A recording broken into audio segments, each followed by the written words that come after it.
Alabado sea el Señor, que el Señor siga bendiciéndonos y dándonos mucho, mucho más de Él al entrar en los libros correspondientes a la escuela de la verdad. En esta oportunidad estamos estudiando el libro de la Iglesia, el cual corresponde al libro número 5 de lecciones de la escuela de la verdad. Y en esta oportunidad vamos a estudiar la lección número 11, la cual se titula Las 7 iglesias en Apocalipsis representan las 7 etapas de la iglesia. Debemos darnos cuenta que Apocalipsis es un libro de señales. Y eso nos lo describe al principio del libro, donde habla que todas las cosas que fueron presentadas en señales a su esclavo Juan han sido ahora dadas a nosotros. Esto quiere decir que todas las cosas que aparecen en Apocalipsis son una señal de lo que Dios desea y de lo que va a suceder. Es decir, no son cosas eh, físicas o son cosas literales, sino que son una señal de lo que Dios hará y de lo que Dios está haciendo en su economía eterna y en su administración eterna.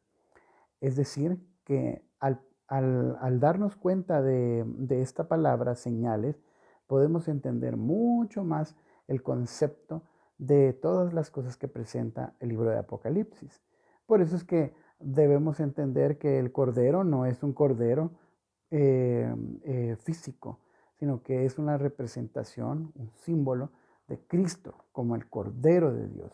Las bestias no son bestias físicas. Incluso la Nueva Jerusalén, que es una gran señal al final de Apocalipsis, no es una ciudad física, sino es la señal de la consumación del propósito eterno de Dios, el cual se lleva a cabo por la eternidad.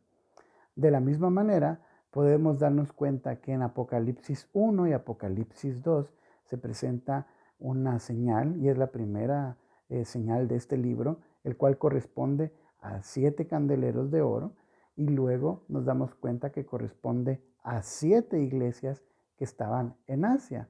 Estas 7 iglesias eran Éfeso, Esmirna, Pérgamo, Teatira, Sardis, Filadelfia y la Odisea. Eran 7 iglesias reales que estaban establecidas en Asia. Pero al hablar de cada una de ellas, el Señor nos muestra en forma profética la progresión de la historia de la iglesia a través de estas 7 iglesias locales. Y luego podemos ver la historia de la iglesia desarrollada desde el primer siglo hasta nuestros días por medio de las señales de estas 7 iglesias locales. Pero también cuando el Señor escribe a cada una de las iglesias, Él se presenta como alguien a las iglesias y también Él da un llamado a vencer al final de todas estas iglesias. De cada una del llamado que Él hace, podemos ver también un significado. Y ese llamado principal es para los vencedores, ya que cada una de estas iglesias tenía un punto en el que había fallado y necesitaba vencer. Es decir, que al final de estas epístolas podemos darnos cuenta que a pesar que la iglesia es el deseo del corazón de Dios y Dios desea que la iglesia cumpla su propósito, en alguna medida la iglesia se ha quedado corta y necesita Dios llamar vencedores, los cuales pueden cumplir su propósito. En los próximos minutos vamos a tratar de condensar un poco todo lo que habla las 7 epístolas a estas 7 iglesias locales.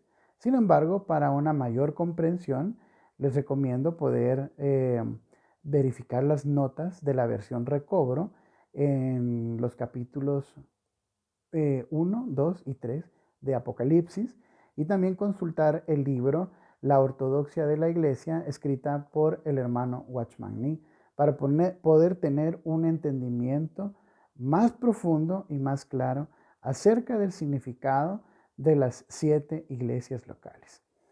Y pues vamos a empezar con la primera iglesia local, Cada una de las iglesias tiene un nombre que también representa lo que ella es. En la iglesia en Éfeso, su nombre quiere decir deseable. Y esta epístola, esta iglesia local, nos muestra la iglesia en la primera etapa del siglo primero, la iglesia primitiva, y a finales del siglo primero, lo cual era el principio de las iglesias locales. Y esta iglesia local también nos muestra de que era en ese periodo de tiempo, era deseable para el Señor. Sin embargo, también la iglesia había caído en degradación. Y el primer punto de la degradación de la iglesia en Éfeso es que habían dejado su primer amor. Y ellos necesitaban salir de esa condición para poder recobrar lo que Dios deseaba. A pesar de que ellos tenían algunas cosas buenas, ellos habían perdido su primer amor. Y nosotros también necesitamos velar por no perder nuestro primer amor hacia el Señor. Y esto comienza cada mañana cuando nosotros tenemos un avivamiento matutino. Al final de esta epístola, el Señor hace un llamado a vencer. Y esta condición de vencer es vencer la pérdida de nuestro primer amor. Y el Señor promete a aquellos que venzan darles a comer del árbol de la vida. Alabado sea el Señor, que nuestro premio por amar al Señor puede ser comer del árbol de la vida. Pero luego también esta historia de la iglesia avanzó y la iglesia empezó a ser perseguida. La iglesia fue perseguida a finales del siglo I hasta las postrimerías fue perseguida desde las postrimerías del siglo I hasta los inicios del siglo IV. Fue cuando los emperadores romanos decidieron perseguir a todos aquellos que creían en el nombre del Señor. Y esto nos lo figura la iglesia en Esmirna. Esmirna quiere decir mirra. La mirra se usaba para embalsamar a los muertos y en la Biblia representa el sufrimiento. Así que la iglesia en Esmirna representa la iglesia sufriente en este periodo de tiempo, cuando los emperadores romanos tomaban a los creyentes y los echaban al circo romano y los torturaban. Así que el Señor les manda a la iglesia en Esmirna que puedan ser fieles hasta la muerte. La manera de vencer la iglesia en Esmirna es poder ser fieles hasta la muerte. Y la promesa del Señor y el llamado para todos aquellos que han vencido en la iglesia en Esmirna es que el Señor les va a dar la corona de la vida. La corona de la vida está preparada para todos aquellos que sufren la persecución de parte del Señor. Puede ser que muchos de nosotros seamos perseguidos en nuestro trabajo, en nuestra escuela, por únicamente creer en el Señor. Sin embargo, necesitamos ser estos que vencen al soportar fielmente los vituperios por causa del amor al Señor. Luego, la historia siguió avanzando y Satanás tomó un giro en su estrategia. Él ya no persiguió a la iglesia, sino que pensó en acogerla. Y de esta manera es de que la iglesia fue acogida por el Imperio Romano. Y esto sucedió en las postrimerías del siglo IV, cuando Constantino vino y estableció el cristianismo como la religión del Imperio Romano. Y el Imperio Romano abrazó a la iglesia y la iglesia se casó con el mundo. Y por eso la iglesia en Pérgamo prefigura esta etapa de la historia de la iglesia. Pérgamo representa a la iglesia que se casa con el mundo y su nombre lo dice. Pérgamo significa matrimonio o torre fortificada.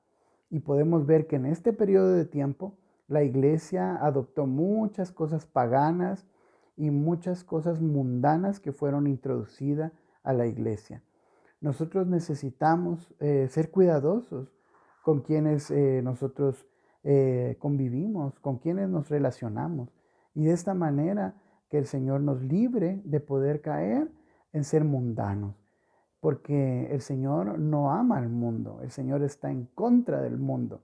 Así nosotros y la iglesia no debe guardar nada mundano.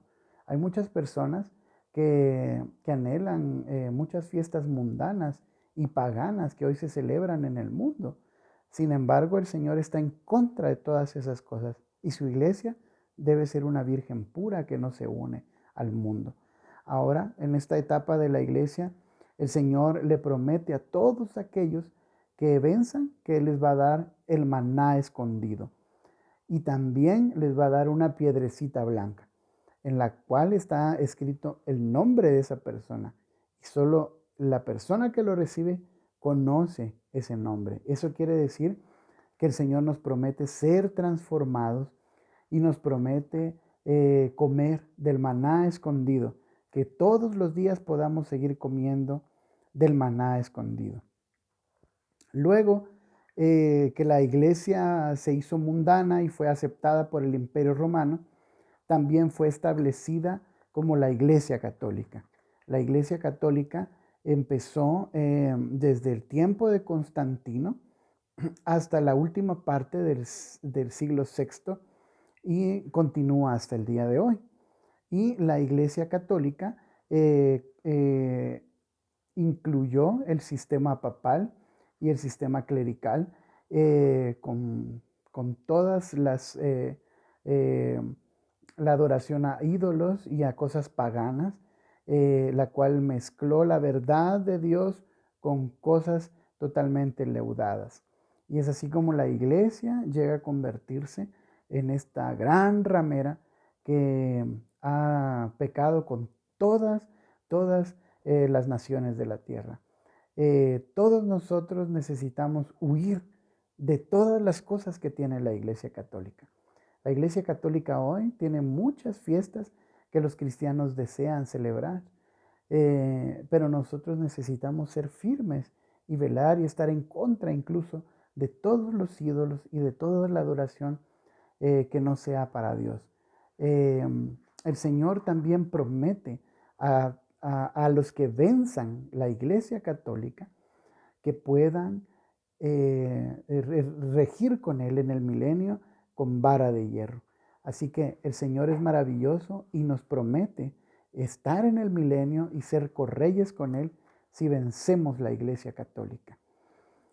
También, luego que el Señor se dio cuenta del daño que había sufrido la Iglesia y se había convertido en la Iglesia Católica Romana, la historia de la Iglesia nos lleva a un punto, y es que en el siglo XVI comenzó la Reforma. Y esto prefigura a la iglesia en Sardis. La iglesia en Sardis prefigura la iglesia que fue reformada y que comenzó con Martín Lutero.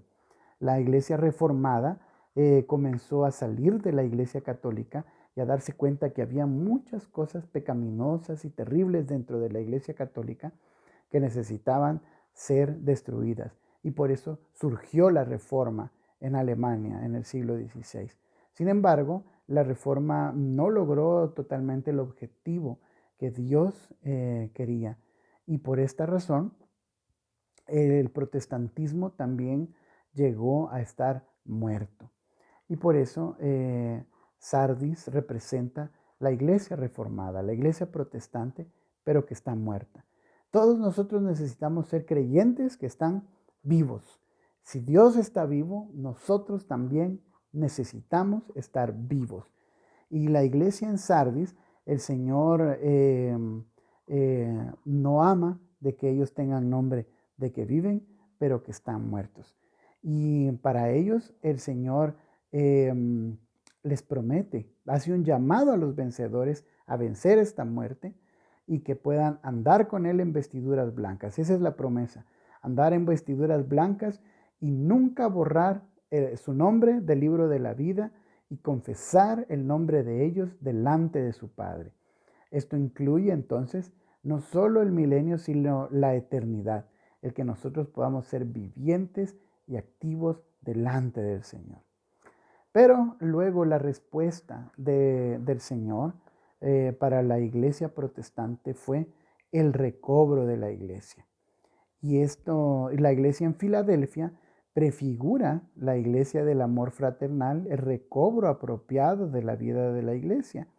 Y esto comenzó en la primera parte del siglo XIX, cuando el Señor levantó a algunos hermanos en Inglaterra que comenzaron a disfrutar las verdades apropiadas que el Señor había revelado y que luego comenzaron a practicar la vida apropiada de la iglesia. Y esto también está hasta nuestros días, la iglesia en Filadelfia, el recobro que Dios quiere de una iglesia genuina y pura para Él. Y el Señor a esta iglesia, lo único que les dice es que retengan lo que tienen hasta el final. Y el Señor les promete también que serán ellos puestos como columna en el templo de Dios y se recibirán el nombre de Dios en ellos y el nombre de la ciudad de Dios en ellos. Qué maravilloso el poder guardar las cosas que el Señor nos ha dado y ser establecidos por Dios como columna de su templo y recibir su nombre. Y luego la última epístola que nos muestra Apocalipsis es la iglesia en la Odisea, la cual prefigura la iglesia recobrada que luego se degradó. Y esto es parte de la última parte del siglo XIX, cuando estos hermanos que se levantaron al principio, recobraron la iglesia, comenzaron a dividirse y se degradaron. Y a tal punto que el Señor habla en esta epístola que Él está fuera de la iglesia esperando que le dejen entrar. Y el Señor promete que aquel que le deje entrar, Él cenará con Él y cenarán juntos, tendrán esta cena juntos. Ese es el premio a todos los vencedores que dejen entrar al Señor que está afuera. Qué triste que el Señor esté afuera de la iglesia. Necesitamos que el Señor entre y sea parte de la iglesia. Así que mediante estas 7 epístolas y estas 7 iglesias podemos ver la historia de la iglesia. Las primeras iglesias ya han desaparecido, la iglesia en Éfeso, en Esmirna y en Pérgamo. Sin embargo, hoy, hasta nuestros días, permanece la iglesia católica, la iglesia en Sardis, la iglesia en Filadelfia y la iglesia en la Odisea. Cada una de estas etapas de la iglesia pueden también confrontarnos a nosotros en dónde estamos.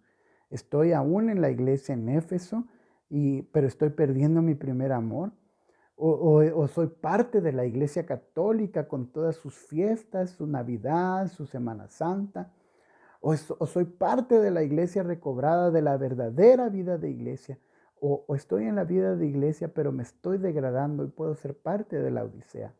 Así que recordemos estas 7 iglesias: Éfeso, Esmirna, Pérgamo, Teatira, Sardis, Filadelfia y la Odisea, las cuales representan estas 7 etapas de la historia de la iglesia y en la que el Señor nos muestra todo lo que ha hecho para poder lograr su propósito. Que el Señor nos dé un entendimiento apropiado y un amor hacia Él y lo que está haciendo en su economía mediante la iglesia hoy entre nosotros. Que el Señor nos guarde a cada uno en el amor hacia el Señor. Amén.